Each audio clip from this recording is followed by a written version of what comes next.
आजकल प्रत्येक इंसान बहुत व्यस्त है। इस व्यस्तता के चलते हम खुद को समय ही नहीं दे पाते, खुश नहीं रह पाते। आजकल के व्यस्त जीवन में हम ये तो भूल ही चुके हैं कि हंसी क्या होती है।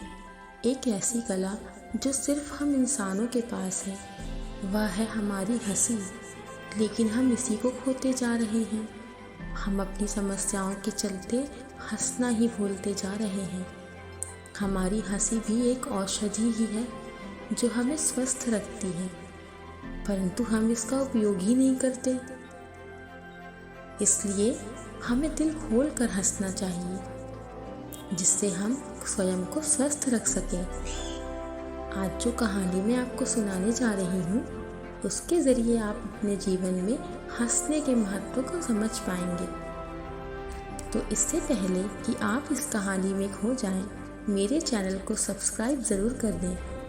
बहुत समय पहले की बात है, पुराने चाइना के नॉर्थ प्रोविंस में 3 भिक्षु रहते थे।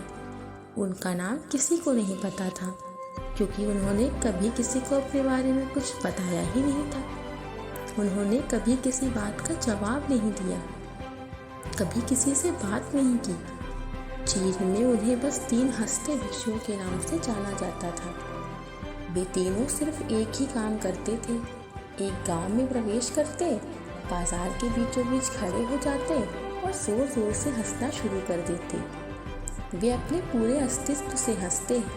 अचानक लोगों का ध्यान उनकी तरफ खींचा चला जाता और देखते ही देखते उनके चारों तरफ एक बड़ी भीड़ एकत्रित हो जाती। वे इतनी एकाग्रता, तल्लीनता और संपूर्णता के साथ हंसते कि उनकी हंसी देखकर सारा गांव हंसने लग जाता। और जब पूरा गांव हंसी के समंदर में डूब जाता, तो वे दूसरे गांव चले जाते थे। वे ना ही कुछ बोलते थे, ना कोई उपदेश देते थे और ना ही कोई शिक्षा। वे जहाँ भी जाते, अपनी हंसी से एक ऐसा माहौल बना देते कि लोग अपने सारे दुख दर्द भूलकर हंसने लगते। धीरे धीरे चीन के लोग उनसे बहुत प्रेम करने लगे और वे पूरे चीन में प्रसिद्ध हो गए, द लाफिंग मॉन्क्स के नाम से। चीन के लोग उनसे बहुत प्यार करते और उनका सम्मान करते। इससे पहले या उनके बाद भी किसी ने इस तरह से लोगों को ये समझाने की कोशिश कभी नहीं की थी कि जीवन केवल हंसी होना चाहिए और कुछ नहीं।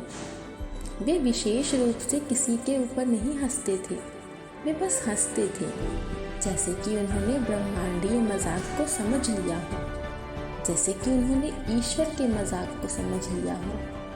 और बिना एक भी शब्द का प्रयोग किए उन्होंने जितना चीन में आनंद फैलाया था, उससे पहले किसी ने ऐसा नहीं किया था। लोग उनका नाम पूछते तो वे केवल हंसते रहते, तो यही उनका नाम बन गया, 3 हंसते हुए भिक्षु। पूरे चीन में घूम घूम कर लोगों को हंसाते हुए समय के साथ वे बूढ़े हो गए। और एक रात जब वे एक गांव में ठहरे हुए थे, उनमें से एक भिक्षु की मौत हो गई। पूरा गांव स्तब्ध हो गया, शांत हो गया, क्योंकि उन्हें लगता था कि जब भी इनमें से किसी भी एक की मृत्यु होगी, तो बचे हुए 2 भिक्षु अवश्य रोएंगे और ये देखने लायक होगा, क्योंकि कभी भी किसी ने उन्हें रोते हुए नहीं देखा था। जब सुबह हुई तो सारा गांव एकत्रित हुआ, लेकिन दोनों भिक्षु तीसरे की लाश के पास खड़े होकर जोर जोर से हंस रहे थे। ऐसी हंसी जो उन्होंने कभी पहले नहीं हंसी हो।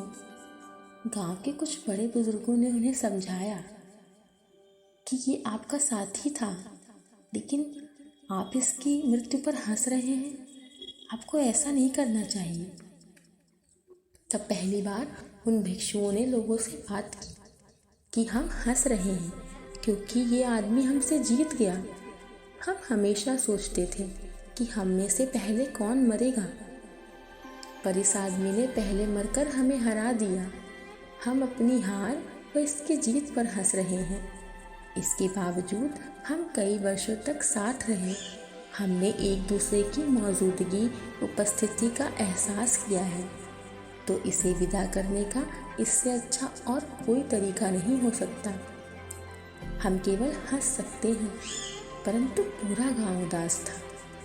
जब मृत भिक्षु को अंतिम संस्कार के लिए चिता पर लिटाया गया तो सारे गांव वालों को ये एहसास हुआ कि शेष 2 भिक्षु मजाक नहीं कर रहे थे।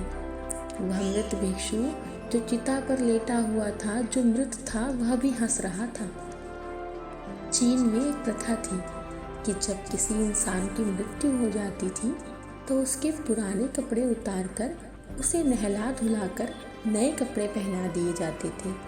लेकिन मरने से पहले उस भिक्षु ने अपने साथियों से उसके कपड़े ना बदलने के लिए कहा था। उसने कहा था कि मुझे स्नान मत करवाना, क्योंकि मैं कभी अशुद्ध हुआ ही नहीं। मेरे जीवन में इतनी हंसी थी कि कोई अशुद्धता जमा ही नहीं हुई। मैंने कोई धूल जमा नहीं की है, मैं शुद्ध हूँ। हंसी हमेशा ताज़ी होती है, इसलिए मेरे कपड़े मत बदलना। जब तीसरे भिक्षु की चिता पर आग लगाई गई तो सारे गांव वालों को पता चला कि उस भिक्षु ने अपने कपड़ों में कुछ पुराने चीनी पटाखों को छुपा रखा था, जो फटने के बाद आकाश में सुनहरे रंग बिरंगे फैल गए। और यह देखकर पूरा गांव एक बार फिर से ज़ोर ज़ोर से हंसने लगा। जाते जाते भी उस भिक्षु ने एक बार फिर सबको हंसा दिया था। और यह देखकर शेष दोनों भिक्षुओं ने कहा, चालाक आदमी, तुम मर चुके हो, लेकिन तुमने एक बार फिर से हमें हरा दिया। तुम्हारे द्वारा गांव वालों के चेहरे पर पैदा की गई ये हंसी आखिरी हंसी थी। दोस्तों, हम इंसान ही एकमात्र जीव हैं इस पृथ्वी पर जिसे ईश्वर ने हंसने की कला दी है, परंतु हम इस कला का उपयोग ही नहीं कर पा रहे हैं। हम बस दूसरों से ईर्ष्या, दुख, अपने कष्टों, इन्हीं सब चीज़ों में फंसे चले जा रहे हैं। हम जल्दी से हंसते ही नहीं हैं, कभी दिल खोलकर अपने आप को खुश ही नहीं कर पाते। इसलिए हंसिए, दिल खोल कर हंसिए, भूल जाइए अपने सारे दुखों को, अपने सारे कष्टों को। परंतु एक बात ध्यान रखिए, हंसिए सदैव खुद पर, खुद की खुशी के लिए, और किसी पर नहीं, और किसी को दुख देने के लिए नहीं।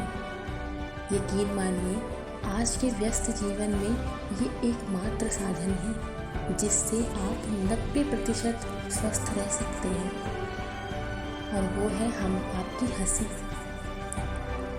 तो अगर आपको मेरी ये बात समझ में आई हो तो कमेंट सेक्शन में ज़ोर ज़ोर से हंसें और हमारे चैनल को सब्सक्राइब ज़रूर करें।